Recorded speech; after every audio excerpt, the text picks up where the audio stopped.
ساحر صاحب، سب سے پہلے تو ایران اور اسرائیل کی جنگ بندی کے بارے میں بات کریں گے. امریکہ کی جانب سے دھمکیاں دی جا رہی تھیں اور آیت اللہ خامنئی جو ہیں ان کی قتل کی باتیں کی جا رہی تھیں، اور یہ کہا جا رہا تھا کہ آپ پیچھے ہٹ جائیں ورنہ آپ کی جو جوہری تنصیبات ہیں اس کے اوپر حملہ کیا جائے گا. رجیم چینج کی بات کی جا رہی تھی، لیکن اچانک ایسا کیا ہوا ساحر صاحب کہ 24 گھنٹے کے اندر اندر ہی ٹرمپ نے سیز فائر کروانے کا فیصلہ کر لیا؟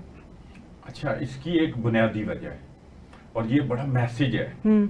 وہ میسج یہ ہے کہ جب آپ کھڑے ہو جائیں، چاہے کمزور بھی ہوں، آپ کم از کم دفاع کے لیے کھڑے ہو جائیں. اور ریٹیلیٹ کرنا بعد کی بات ہے، یا ریٹیلیٹ بھی ظاہر کرنا ہوتا ہے، جتنا بھی آپ کرتے ہیں اپنا جوابی حق استعمال کرتے ہیں جی، تو پھر دنیا کی یہ تاریخ ہے کہ پھر جو کوئی آپ کے قریب نہیں آتا وہ سوچتا ہے، وہ پریشان ہوتا ہے کہ کیا ہے ایسا. اور جو پوری تاریخ میں جو دب گئے اور جنہوں نے کمپرومائز کیا تو وہ پھر عراق بھی بن گیا، لیبیا بھی بن گیا، لبنان بھی، اور ظاہر ہے اس دوران اس سے پہلے عرب ممالک کی تمام کی ایک ہسٹری ہے. خاص طور پہ ہم اسرائیل کے تناظر میں یہ بات کر رہے ہیں جب سے وہ ایک ریاست ناجائز طور پہ وجود میں آئی. اس کے بعد کی ہم مشرق وسطیٰ کی یہ بات کر رہے ہیں، یہ تاریخ ہے اس کی. تو جو کھڑا ہوا ہے، جس نے ریزسٹنس کی ہے، جس نے بتایا ہے، اپنی زندگی کا ثبوت دیا ہے، تو یہ تو ایک بات ہے. لیکن ایران نے بھی تاریخ رقم کر دیا، ایران گھٹنے ٹیکنے پہ مجبور کر دیا امریکہ کو بھی اور اسرائیل کو بھی. اس سے پہلے بہادری پہ تو بات کر سکتے ہیں. شمالی کوریا کو کتنا دھمکایا، بڑے بڑے جو صدور آئے امریکہ کے، اس میں سے کوئی ایسا نہیں ہوگا جس نے شمالی کوریا کو جو ہے نا ٹارگٹ نہ کیا ہو، طریقے سے جو ہے نا آنکھیں نہ دکھائی ہوں، دھمکایا نہ ہو. وینزویلا ہے، بہت کمزور سا ملک ہے لیکن ڈٹا رہا تھا مکمل. اس کے پاس کچھ ہے یا نہیں ہے، ڈٹا رہا، کھڑا ہوا ہے، اس پہ نہیں ہمت ہوئی. ٹھیک ہے نا. اسی طرح ابھی یہ ابراہیم ترورے دیکھیں، ایک شمالی افریقہ کا ایک چھوٹا سا ملک ہے اور اس نے وہاں اپنے آپ کو مضبوط کیا. وہ آیا، خیر آیا تو وہ کو کر کے ہی ہے، فوجی تھا، لیکن یہ تو خیر کوئی الگ بات ہے. تو وہ اس کے بعد اس کو کھڑا ہوا ہے اور اس نے کہا چلو بھائی آپ لوگ کون ہوتے ہو، یہ ہمارے ہیں سارے منرلز، اس پہ حق ہمارا ہے، ہماری عوام کا حق ہے. اور جتنے بھی وہاں پر یہ کانٹریکٹر تھے اس نے ان کو نکال باہر کیا اور کوئی کچھ نہیں کر سکا. اب آ جاتے ہیں ایران کی طرف. اس سے پہلے کوئی مثال نہیں ہے جو کھڑا ہوا ہو.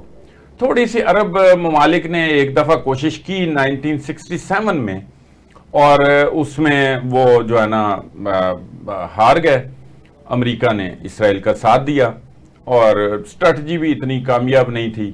وہ ایک دفعہ آنکھیں دکھانے کی کوشش کی اور انہوں نے آنکھیں ان کی ویسے نکال دیں، بند کر دیں. وہ آج تک اندھے ہیں، آج تک. اور وہ اس کے بعد اندھوں کی طرح جو امریکہ کہتا ہے وہ اسی طرح کرتے چلے آ رہے ہیں. حالانکہ وہ بڑے طاقتور ملک ہیں اور ان کے پاس وسائل کی کمی نہیں ہے. تیل ایک بہت بڑا ان کے پاس ایک ہتھیار ہے، وہ ایٹم ہے ایک طرح سے ان کے ہاتھ میں. لیکن اس کے باوجود وہ ابراہم اکارڈ جو ہے اس کے پیچھے پیچھے چل کے اسرائیل کو امریکہ کے کہنے پہ تسلیم کرتے چلے آ رہے ہیں. اب اس کی یہ عادت تھی، وہ ایک چلتا آ رہا تھا. ایک پیس ہوتی ہے نا، آپ ایک چیز پہ لگے ہوئے ہیں، آپ کو لگتا ہے یہاں بھی ہم اسی طرح کر لیں گے. لبنان میں بھی ہم نے کیا، لیبیا میں بھی کیا، عراق میں بھی کیا، افغانستان میں بھی کیا. گو کہ تاریخ یہ کہتی ہے کہ نقصان آپ نے کیا انسانیت کا، جھوٹ بولے اور جھوٹ بول کے آپ نے جو ہے وہ ان پر چڑھائی کی، اور اکیلے بھی نہیں کی، ایک دنیا کو ساتھ لے کے. چھوٹے چھوٹے ممالک تھے، چھوٹی چھوٹی ان کی دنیا تھی، وہ اپنا سسٹم چلا رہے تھے. وہ چاہے صدام حسین تھے وہاں پر اقتدار میں، چاہے کرنل قذافی تھے، وہ کر رہے تھے. اور افغانستان میں طالبان کی حکومت تھی. تو وہ آپ یہ دیکھیں کہ تاریخ یہ کہتی ہے کہ وہ جنگیں بھی وہ جیت نہیں سکے، وہاں تباہی پھیر دی. رجیم چینج آ گیا اور اپنی مرضی کی حکومتیں بھی آ گئیں ان کی، لیکن وہ پھر کھڑے ہونے شروع ہو گئے.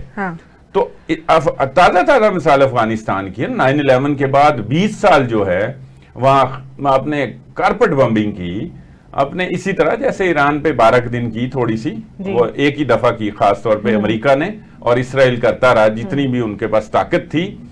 تو وہ 20 سال میں ہوا یہ کہ پھر وہ گھٹنے ٹیکنے پڑے امریکہ کو اور اسی طالبان کے ساتھ مذاکرات کیے جس طرح ایران کے ساتھ ہوئے انڈائریکٹلی اس پہ آتے ہیں اور پھر ان کے ہی ہاتھ میں اقتدار کی باغ ڈور دے کے تو چلتے بنے. ایسے ایسے بھاگے کہ ان کے بھاگنے کی تصویریں اور فوٹیجز آنکھوں سے میں نے دیکھی ہیں اور میں نے تو خیر وہاں جا کے پھر اور بھی بڑے مناظر دیکھے ہیں افغانستان خود جا کے اور وہاں ان کی دیگر داستانیں بھی ساری مطلب وہ یہاں ٹائم نہیں ہے. تو یہ ہوا ہے حال اور یہ قریبی ہم جو مشرق وسطیٰ کی جو ماضی قریب کی آپ کہہ لیں وہ ہم تاریخ پہ بات کر رہے ہیں. اب ایران کی طرف آ جائیں. ایران کھڑا ہوا, ایران نے بتایا کہ ہم زندہ قوم ہیں. ایران ایک کمپریس قوم بھی ہے وہ اور ظاہر ہے کمپریس قومیں پھر لڑتی بھی ہیں ہوتی ہیں وہ ان کو اپنے آپ کو وہ اپنی قوم کو اپنے ملک کو وہ بڑا جو ہے نا کہہ لیں چاہتے ہوتے ہیں تو اس کے لیے وہ جانیں بھی دیتے ہیں. تو وہ یہ اصل بات ہے بنیادی طور پہ جس کی تھوڑی سی میں نے تاریخ بیان کی. اسی وجہ سے وہ 12ویں دن جو ہے نا ان کو خود ٹرمپ نے وہ وکٹری کلیم کی. وہ بھی تو اس کا شوقین ہے نا, جنگیں بھی کرواتا ہے, جنگیں بھی خود ہی کروا رہے ہیں اور جنگ بندی بھی جنگ سیز فائر بھی کرواتا ہے. کوئی مان جائے تو اس کا بھی بھلا, جو نہ مانے اس کا بھی بھلا. یہ ہے ٹرمپ صاحب. اچھا صاحب ویسے یہ جنگ بندی ہوئی بہت ڈرامائی انداز میں ہے, اس کی کیا وجہ بنی ہے کہ اور دوسری جانب اگر ہم دیکھیں تو ٹرمپ ابھی بھی ناراض نظر آ رہے ہیں, وہ کہہ رہے ہیں میں خوش نہیں ہوں دونوں ممالک سے, ایون انہوں نے گالی تک دے دی ہے. ہاں ٹھیک ہے, وہ آپ دیکھیں کہ یہ ایک صدر ہے ایک سپر پاور کا اور وہ ایک لفظ ایسا یوز کر رہے ہیں اس سے زیادہ کوئی مذاکرہ خیزی ہو نہیں سکتی. کسی شخصیت کی عکاسی خود ہی ان کی زبان و بیان سے ان کی بات سے ہو جاتی ہے. چلیں آگے آ جاتے ہیں. ہوا یہ کہ جب اس کو لگا کہ نہیں ہے ہم نے بھی اٹیک کر لیا اور اس کے بعد بھی وہ تو لگے ہوئے ہیں, ان کے پاس تو ذخیرہ ہے میزائلوں کا, وہ تو چھوڑتے ہیں اندھا دھند, جہاں لگ جائے جہاں نہ لگے وہ تو ایسے ہی انہوں نے کیا اور وہ لگتے بھی رہے. بالکل ایسی بھی بات نہیں کہ وہ کسی اسٹریٹجی کے بغیر تھے اور کسی ٹارگٹ کو لاک کیے بغیر نہیں تھے. اتنی تو ان کے پاس ہے, ان کے پاس ٹیکنالوجی بھی اور ان کے جو اتحادی ہیں انہوں نے کیا ہوا ہے اس کو اتنا مضبوط. تو وہ جب اس کو لگا کہ ہم اس کے بعد اب کیا کریں, اب تو وہ ایک طرح کا چھوٹا سا ایٹم ہی ہے جو انہوں نے پھینکا ہے. وہ جو اس نے پہلے بھی ایک دو دفعہ اس کا استعمال کیا, یہ B-2 جو ہے یہ بمبار طیارے جو تھے اس کا پہلے بھی استعمال کیا تو جناب وہ بھی کر لیا. اب اس کے بعد تو ایٹم بم رہ گیا نا جو اس نے وہاں سے چلانا ہے اور وہ اس کا تو وہ ظاہر ہے جو نوبل پرائز جو لینا چاہتا ہے تو وہ اس طرف تو نہیں آئے گا. وہ تو دنیا کو امن کا درس دیتا ہے, صرف درس دیتا ہے, افعال اور کردار وہ مختلف ہے. یہ ایک الگ موضوع بھی ہے, یہ بھی پورا ٹرمپ اس پہ پورا پروگرام بھی ہو سکتا ہے اور امریکہ کے اندر جو حالات ہیں جو بننے ہیں اس کی کوئی پیش گوئی بھی کی جا سکتی ہے آنے والے وقتوں میں اور اس کی تنزلی کی بھی پیش گوئی کی جا سکتی ہے. اس سے بڑی تنزلی تو اور کوئی نہیں ہو سکتی کہ کوئی سن ہی نہیں رہا. ایسے یہ ٹرمپ کہتے کچھ اور کرتے